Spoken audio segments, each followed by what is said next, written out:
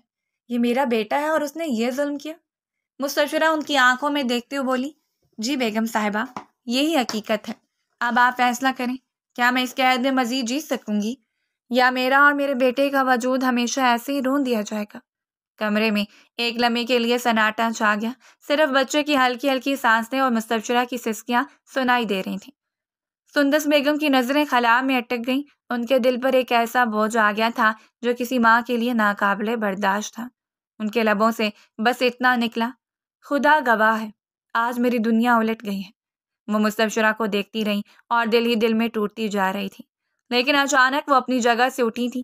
چہرے سے معلوم ہو رہا تھا کہ اب فیصلہ ہو چکا ہے۔ آدھے گھنٹے بعد ڈرائنگ روم کی فضا اس لمحے عجیب سی کشیدگی سے بھری ہوئی تھی۔ کمرے کی بڑی کھڑکی سے دھوپ اندر آ رہی تھی، مگر ماحول میں روشنی کی بجائے ایک بوجھل سا اندھیرا پھیلا ہوا تھا۔ صوفے پر مستبشرہ سر جھکائے بیٹھی تھی، اس کی آنکھیں نم تھیں اور گود میں چھوٹا سلطان آرام سے سو رہا تھا۔ دوسری طرف سندس بیگم بچے کو شفقت سے دیکھ رہی تھی۔ ان کے چہرے پر وہ سکون نہیں تھا جو عام دنوں میں ہوتا تھا، بلکہ سختی اور غصہ ان کے ہر نقش پر چھایا ہوا تھا۔ چند لمحے بعد دروازہ چرچراتا ہوا کھلا اور بالاج خان اندر داخل ہوا۔ جیسی نظر سامنے گئی، وہ لمحہ بھر کے لیے ٹھٹک گیا۔ بیوی کی گود میں بچہ اور برابر میں ماں کا بیٹا ہونا اس کے لیے حیران کن تھا۔ وہ گہری سانس لیتے ان کے قریب آیا اور رسمی انداز میں بولا، جی ماما، آپ نے مجھے بلایا؟ سندس بیگم نے اس پر ایک تیز نظر ڈالی اور پھر خاموشی سے بچے کو پیار کر کے اگلے ہی لمحے وہ اٹھ کر اس کے قریب آئی۔ بالاج کے لب کھلنے سے پہلے ہی ان کا ہاتھ اٹھا اور ایک زوردار تھپڑ اس کے چہرے پر پڑا۔ کمرے میں ایک کرخ سی آواز گونجی۔ بالاج یکدم پیچھے ہوا اور حیران آنکھوں سے اپنی ماں کو دیکھنے لگا، جس نے زندگی میں پہلی بار اس پر ہاتھ اٹھایا تھا۔ ماما، یا آپ نے؟ اس کے لب کپ کپائے مگر وہ بات مکمل نہیں کر سکا تھا۔ سندس بیگم کا لہجہ بجلی کی طرح گرا۔ شرم آتی ہے مجھے تمہیں اپنی اولاد کہتے ہوئے، ایک معصوم 19 سالہ لڑکی کے ساتھ یہ ظلم، یہ ستم، کیا پاگل ہو گئے ہو تم بالاج؟ اس کے چہرے پر بے یقینی چھا گئی۔ وہ جھنجھلاہٹ سے بولا، آپ کیا کہہ رہی ہیں ماما؟ میں کچھ نہیں سمجھا۔ سندس بیگم نے آگے بڑھ کر اس کا گریبان پکڑ لیا۔ ان کی آنکھوں میں آنسو بھی تھے اور شعلے بھی۔ وہ لرزتے ہوئے مگر کڑک لہجے میں بولی، میرے سامنے بولنا بننے کی ضرورت نہیں ہے بالاج خان زادہ۔ ہم سمجھتے تھے کہ تم ایک مہذب ماں کے بیٹے ہو، ایک ڈاکٹر کی اولاد، لیکن تم نے وہی کیا جو تمہارا باپ کرتا ہے۔ آج تم نے ثابت کر دیا کہ تم بھی اسی ظالم سردار کی نسل ہو۔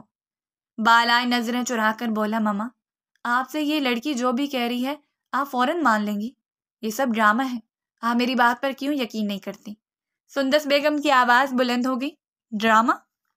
جھوٹ، میرے سامنے جھوٹ مت بولو۔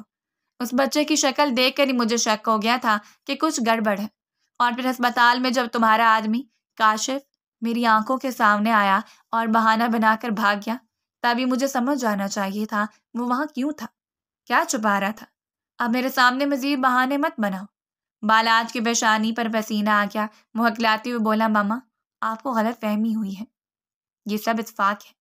سندس بیگم اس کے گریبان کو جھٹکا دیتے ہوئے بولی، بس کرو بالاج، اتفاق نہیں، حقیقت ہے۔ یہ بچہ تمہارا ہے، یہ مظلوم لڑکی تمہاری بربادی کی نشانی ہے۔ تم نے اسے دھوکہ دیا، استعمال کیا، اور جب یہ تمہارے وجود کا بوجھ سنبھالنے لگی تو تم نے اسے در بدر کر دیا۔ یہ ہے تمہاری حقیقت۔ مستبشرہ کی سسکیوں کی آواز فضا میں گھل گئی اور سلطان کی ہلکی سی کروٹ نے ماحول کو اور بھاری بنا دیا تھا۔ بالاج کے ہونٹ کانپے مگر اس بار وہ خاموش رہا۔ اس کی آنکھوں میں ہار ماننے کا سایہ جھلکنے لگا تھا۔ آخر کار وہ سر جھکا کر کھردرے لہجے میں بولا، ٹھیک ہے، مان لیتا ہوں، یہ بچہ میرا ہے، اور ہاں، میں نے ہی اسے چھوڑا، دھتکارا، لیکن یاد رکھیں آپ کا بیٹا بالاج کبھی کسی کے آگے سر نہیں جھکائے گا۔ یہ کہتے ہی وہ غصے سے ماں کا ہاتھ جھٹک کر پیچھے ہٹا۔ اس کی آنکھوں میں شکست اور غرور ایک ساتھ ٹکرا رہے تھے۔ وہ دروازے کی طرف بڑھا اور زور سے دھکیل کر کمرے سے باہر نکل گیا۔ ڈرائنگ روم کی فضا میں ابھی تک سندس بیگم کے تھپڑ کی گونج باقی تھی اور ان کے دل پر ایک ایسا زخم لگا تھا جو شاید کبھی نہیں بھر سکے، لیکن ان کا فیصلہ اب بھی مضبوط تھا۔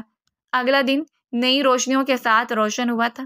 لاؤنج کی بھاری اور سنجیدہ فضا میں سردار وجدان خان زادہ شیر کی طرح چکر کاٹ رہے تھے۔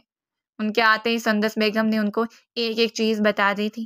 ان کے چہرے پر غصے کی سرخی اور آنکھوں میں طوفان بھڑک رہا تھا۔ اچانک وہ دھاڑتے بولے، نیچے آؤ بالاج خان، تم نے ہمیں کہیں کا نہیں چھوڑا۔ ان کی آواز پوری کوٹھی میں گونجی۔ اوپر کمروں کے دروازے ہلے اور اگلے لمحے بالاج نے دروازہ کھولا۔ اس نے نیچے جھانک کر اپنے باپ کو دیکھا اور ان کے لہجے کی سنگینی سے معاملے کی شدت فوراً سمجھ گیا تھا۔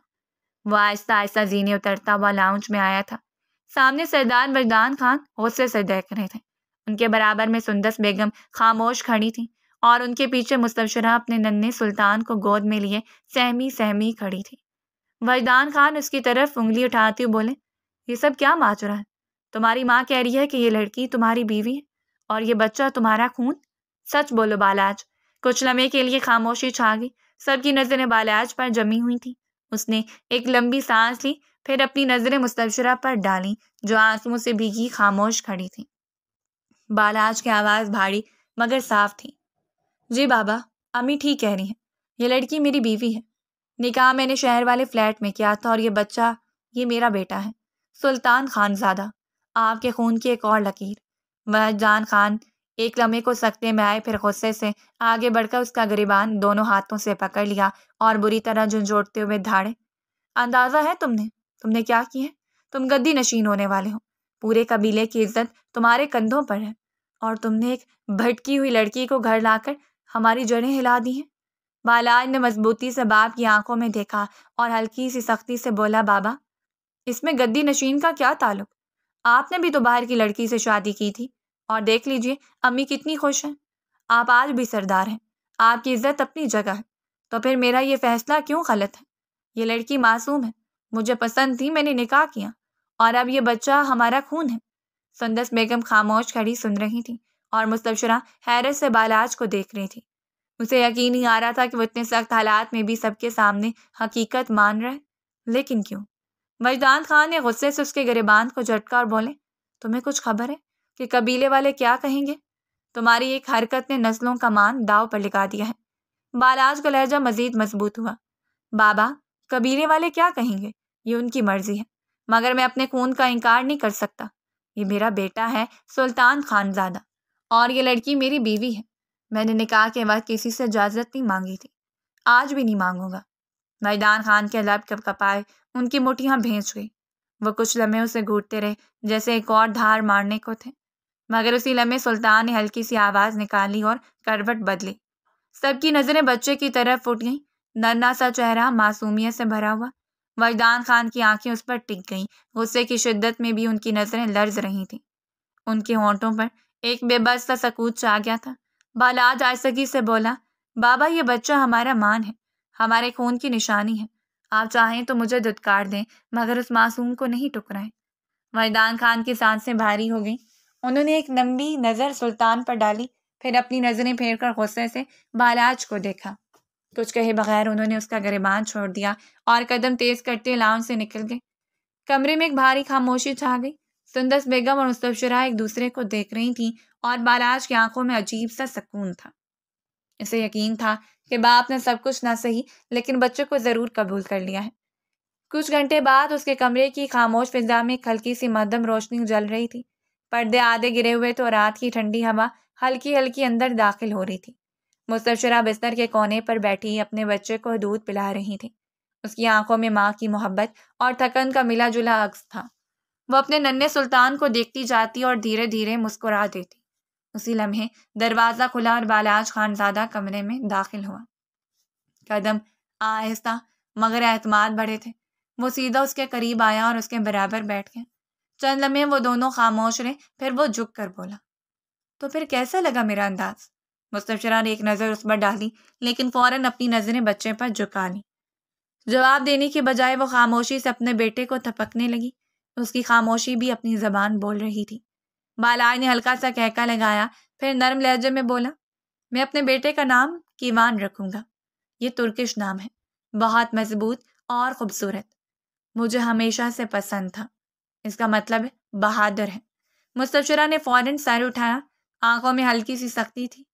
میں سلطان رکھ چکی ہوں، آپ زیادہ بولیں مت۔ وہ مسکرایا، آنکھوں میں ضد کی چمک تھی۔ کیوں نہیں بولوں؟ میں باپ ہوں اس بچے کا۔ اگر میں نہیں ہوتا تو یہ بچہ بھی نہیں ہوتا۔ مستبشرہ تیز لہجے میں بولی، آپ نے پیدا نہیں کیا، میں نے تکلیفیں اٹھا کر اکیلے 9 مہینے گزار کر اسے پیدا کیے ہیں۔ بالاج کا چہرہ سنجیدہ ہو گیا۔ وہ دھیرے سے بولا، جی نہیں، اکیلے نہیں، 9 مہینے تمہارے ارد گرد میری نظر تھی۔ جس ایدھی سینٹر میں تم تھی وہیں کا پورا ہیڈ میرا تابع دار ہے۔ یاد کرو، تمہیں وقت پر دوائیاں ملتی تھی، وقت پر چیک اپ ہوتا تھا، وقت پر کھانا ملتا تھا، وہ سب میرے حکم سے تھا۔ مستبشرہ کی سانسیں رک سی گئیں، وہ ششدر ہو کر اسے دیکھنے لگی۔ بالاج مزید بولا، پھر جب تمہیں وہاں سے نکالا گیا وہ بھی میرے حکم پر تھا تاکہ تم اسپتال پہنچ سکو۔ ڈاکٹر نے کہا تھا وقت آ گیا ہے کاشف کا تم سے ملنا، پھر وہ اس کی بیوی تمہیں لے کر اسپتال پہنچے۔ یہ سب میری پلاننگ تھی۔ ڈیلیوری کے وقت جب ڈاکٹر نے خون مانگا تو میں خود گیا اور اپنا خون دیا تھا۔ یہ کہتے ہوئے اس نے اپنا ہاتھ آگے بڑھایا جہاں پر سوئی کا نشان اب بھی موجود تھا۔ یہ دیکھو، میرا خون تم دونوں کی رگوں میں ہے۔ مستبشرہ کی آنکھوں میں حیرت اور نمی اتر آئی۔ بالاج کے لہجے میں اب نرمی اور اپنائیت تھی۔ اور پھر تمہارا ماما سے مل جانا یہ شاید قدرت کا کھیل تھا، لیکن وہاں تک پہنچانا میری پلاننگ تھی۔ اگر میں تمہیں سیدھا یہاں لاتا تو میرا باپ تمہیں ختم کرا دیتا، کوئی نشان بھی نہیں رہتا۔ لیکن اب تمہارے ہاتھوں میں ہمارے خاندان کا وارث ہے، اب تمہیں کوئی چھو بھی نہیں سکتا۔ لمحے بھر رک کر گہری نظر سے بولا مستبشرہ، میں تم سے بہت محبت کرتا ہوں۔ ہاں، میں تمہارے قریب نہیں آ سکا، مجبور تھا، معاف کر دو مجھے۔ میں نے چاہ کر بھی اپنا آپ ظاہر نہیں کیا، مگر ہر پل تمہارے ارد گرد تھا، مجھے صرف تمہاری جان کا ڈر تھا۔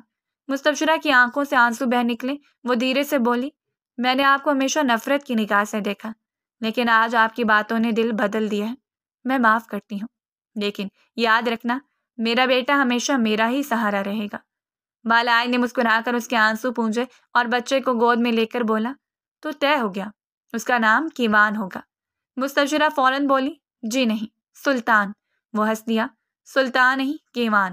وہ غصے سے بولی، میرا بیٹا ہے، نام سلطان رکھا ہے اور وہی رہے گا۔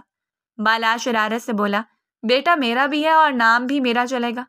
چند لمحے دونوں کے درمیان یہی نوک جھوک چلتی رہی۔ آخرکار وہ دونوں رک گئے۔ بالاج کہکا لگا کر بولا، چلو پھر فیصلہ یہی ہے، ہمارا بیٹا ہوگا کیوان سلطان خان زادہ۔ مستبشرہ نے ضدی مسکراہٹ کے ساتھ سر ہلایا۔ دونوں نے اپنے بیٹے کو دیکھا جو پرسکون نیند میں مسکرا رہا تھا، گویا اس نے خود اپنے نام پر مہر لگا دی ہو۔ ایک طوفانی سفر کے بعد ایک نئے رشتے کی بنیاد پڑ گئی، محبت، اعتبار اور ایک ننھے سلطان کے ساتھ۔